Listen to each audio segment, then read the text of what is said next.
नमस्कार, SBT news में आपका स्वागत है। पेश है 7 अप्रैल शुक्रवार दोपहर 3:15 राजस्थान की 15 बड़ी खबरें। इस न्यूज बुलेटिन के प्रायोजक हैं विनी केक एंड मोर। सबसे पहले एक नजर डालते हैं आज की हेडलाइंस पर। भागवत बोले, जिन्होंने आजादी की लड़ाई लड़ी उन्हें अपराधी घोषित किया। आंध्र के पूर्व सीएम किरण रेड्डी भाजपा में शामिल। युवाओं को गहलोत सरकार करवाएगी मुफ्त कोचिंग। अब जलदाय विभाग मोबाइल पर भेजेगा बिल। और राजस्थान की पहली सरकारी इमारत जहां छत पर ही पौधे। और अब खबरें विस्तार से।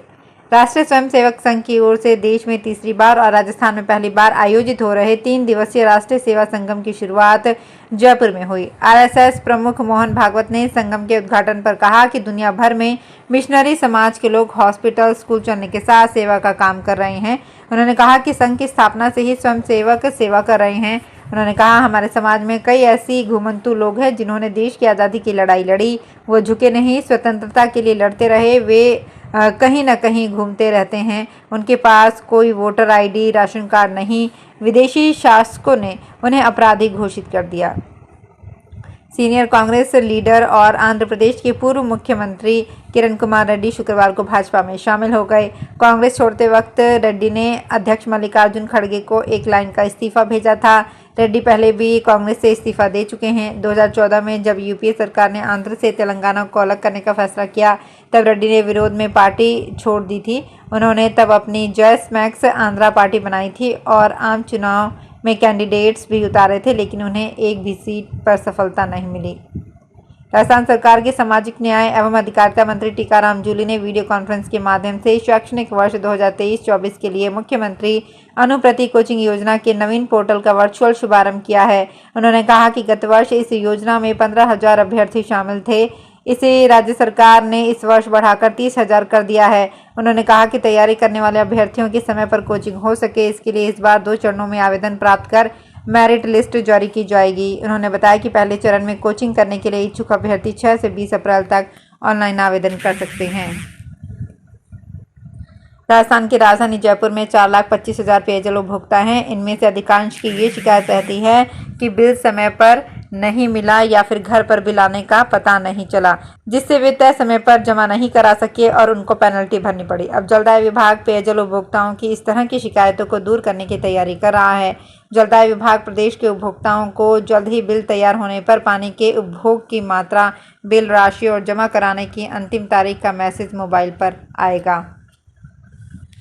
दिल्ली के इंटरनेशनल सेंटर की तर्ज पर जयपुर स्थित झालाना संस्थानिक क्षेत्र में बनाए गए राजस्थान इंटरनेशनल सेंटर में हेरिटेज लुक के साथ रूफटॉप रेस्टोरेंट भी विकसित किए गए हैं। संभवतः शहर में ये पहली सरकारी इमारत होगी जिसमें 2 रूफटॉप रेस्टोरेंट संचालित होंगे। इतना ही नहीं, सेंटर की छत पर 500 स्क्वायर मीटर में हरियाली भी की गई है, जो दोनों रूफटॉप रेस्टोरेंट के बाहर नजर आएगी। जेडीए ग्रीनरी और प्लांटेशन पर करीब 60 लाख रुपए खर्च कर रहा है। इसके साथ करीब 5,000 स्क्वायर मीटर में घास लगाने के अलावा फुलवारी और प्लांटेशन किया गया है।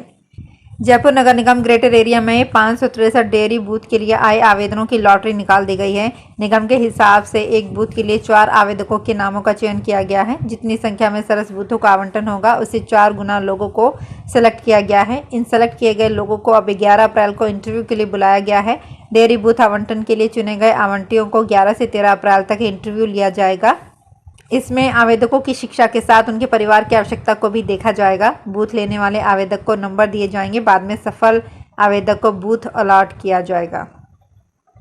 राजस्थान में पट्टा बनाने के नियमों को और भी सरल कर दिया गया है। पहले 6 पेज में आवेदन को दर्जनों कॉलम भर कर औपचारिकताएं पूरी करनी पड़ती थी। अब महज 1 पेज पर पट्टे के लिए आवेदन होंगे। यही नहीं, आवासीय पुष्टि के लिए भी उसे केवल एक ही दस्तावेज देना होगा। ये बात गुरुवार को नगरीय विकास एवं स्वायत्त शासन मंत्री शांति धारीवाल ने प्रशासन शहरों के संग अभियान की संभाग स्तरीय कार्यशाला में कही। धारीवाल ने कहा कि सरकार ने शहरी क्षेत्र में नागरिकों को आवासीय पट्टे दिए जाने के लिए नियमों में सरलीकरण किया है। विदेशों की तर्ज पर जयपुर में भी बिना ड्राइवर की कार चलेगी और औद्योगिक इकाइयों का पूरी तरह ऑटोमेटिक संचालन हो सकेगा। ये इंटेलिजेंट नेटवर्क के जरिए होगा और इसके लिए सुपरफास्ट इंटरनेट डेटा स्पीड की जरूरत होगी। इसके लिए 26,000 मेगाहर्ट्ज फ्रिक्वेंसी का स्पेक्ट्रम लाया गया है, जो 5G के मौजूदा मोबाइल टावर्स के बीच गैप भरने का काम करेगा। इस गैप के पूरा होते ही डेटा स्पीड सुपरफास्ट होगी और उसके बाद ड्राइवरलेस कार की उम्मीद भी पूरी हो सकेगी। राजस्थान के लिए कंपनियों को स्पेक्ट्रम का आवंटन हो चुका है। राजस्थान में इस बार बरसात ने किसानों और नमक उद्यमियों के खराबा होने से नुकसान पहुंचाया। वहीं बरसात ने बिजली की बचत भी कराई है। मार्च में गर्मी शुरू होने के बाद बिजली भार 170 एम्पीयर तक पहुंच जाता था, लेकिन इस बार इस महीने में बार बार बरसात का दौर होने से बिजली का भार 120 एम्पीयर तक ही पहुंचा, जबकि फरवरी माह में बिजली का लोड कुछ ज्यादा ही था। ऐसे में गत वर्ष की अपेक्षा इस बार मार्च महीने में विद्युत निगम को नागौर में 1,76,82,000 रुपए की 25,26,000 यूनिट की बचत हुई है। राजधानी जयपुर में मुख्यमंत्री निःशुल्क दवा योजना में काम कर रहे कर्मचारियों का प्रदर्शन जारी है। शहीद स्मारक पर ये कर्मचारी धरने पर बैठे हैं। 27 मार्च से लगातार इन कर्मचारियों की ओर से सरकार के खिलाफ विरोध प्रदर्शन जारी है। प्रदर्शनकारियों का कहना है कि 2013 में शुरू की गई मुख्यमंत्री निःशुल्क दवा योजना एवं जांच योजना में 10,000 कर्मचारियों को मानदेय का सीधा भुगतान किया जाता है। उन्हें राजस्थान कॉन्ट्रैक्चुअल हायर रूल 2022 में शामिल नहीं किया गया है। कर्मचारियों का कहना है कि वो ना तो संविदा कर्मी है और ना ही सरकारी कर्मचारी। 2016 के बाद से अब तक उनका वेतन भी नहीं बढ़ाया गया है। अप्रैल का महीना सरकारी कर्मचारियों व अधिकारियों के लिए कई छुट्टियां लेकर आया है। आज गुड फ्राइडे है, गुड फ्राइडे की छुट्टी है। आज से लगातार सरकारी कर्मचारी 3 दिन की छुट्टी पर रहेंगे। शुक्रवार को गुड फ्राइडे की छुट्टी है, इसके बाद शनिवार और संडे की छुट्टी रहेगी। इससे पहले 1, 2 और 3 अप्रैल को भी लगातार 3 दिन की छुट्टियां एक साथ मिली थी। वहीं बच्चों की भी बोर्ड की अधिकांश परीक्षाएं खत्म हो गई है, इसलिए उनके लिए भी ये माह राहत भरा रहेगा। हालांकि विश्वविद्यालय व अन्य परीक्षाएं अभी चल रही हैं। 30 दिन के अप्रैल माह में 13 दिन की छुट्टियां मिलेंगी। सीएल व पीएल लेंगे तो इनकी संख्या और बढ़ जाएगी।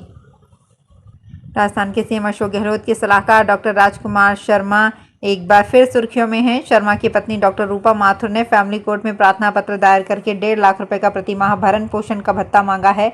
इस मामले की अगली सुनवाई अब 17 अप्रैल को होगी। विधायक शर्मा का एक पत्नी से तलाक हो चुका है, जबकि दूसरी पत्नी से तलाक का मामला पेंडिंग चल रहा है। रूपा माथुर ने कहा कि उनकी शादी 24 जुलाई 2009 को हुई थी। उसका आरोप है कि डॉक्टर शर्मा ने दुबई में परमजीत कौर नाम की महिला से भी शादी कर रखी है। वो अपने बेटे के साथ गांधीनगर स्थित सरकारी आवास में गई तो यहां पर शर्मा ने मारपीट की। जवाहर कला केंद्र जयपुर 8 अप्रैल 30 साल का हो जाएगा। कला व कलाकारों के उत्थान के उद्देश्य की पूर्ति के लिए इस केंद्र की स्थापना हुई थी। जेके के स्थापना दिवस पर 8 से 10 अप्रैल तक कई कार्यक्रम आयोजित किए जाएंगे। 3 दिवसीय आयोजन में रंगमंच, दृश्य कला, साहित्य व संगीत से जुड़ी विभिन्न गतिविधियां होंगी। उत्सव के तहत 7 से 10 अप्रैल तक शिल्पग्राम में प्रातः 10 बजे से रात्रि 9 बजे तक हस्तशिल्प और पुस्तक मेला भी लगेगा। राजस्थान रोडवेज के साथ अब लोक परिवहन बसों में भी वरिष्ठ नागरिकों के लिए 2 सीटें अनिवार्य रूप से आरक्षित करनी होगी। इस संबंध में वरिष्ठ नागरिक कल्याण बोर्ड ने निर्णय लिया है और इसकी पालना के लिए रोडवेज को लिखा जाएगा। रोडवेज अधिकारी बोर्ड की आगामी बैठक में पालना रिपोर्ट प्रस्तुत की जाएगी। वरिष्ठ नागरिक कल्याण बोर्ड के कार्यकारी अध्यक्ष गोपाल सिंह शेखावत ने बताया कि 21 मार्च को बोर्ड की बैठक हुई थी। इसमें वरिष्ठ नागरिकों की सुविधा के लिए कई महत्वपूर्ण फैसले लिए गए थे।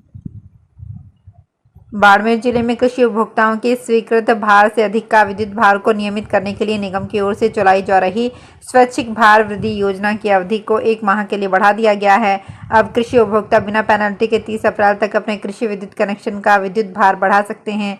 पूर्व में ये योजना 31 मार्च तक ही थी। जोधपुर डिस्कॉम बाड़मेर के अधीक्षण अभियंता अजय माथुर ने बताया कि स्वैच्छिक भार वृद्धि योजना को निगम द्वारा कृषि उपभोक्ताओं को राहत प्रदान करने के लिए शुरू की गई थी।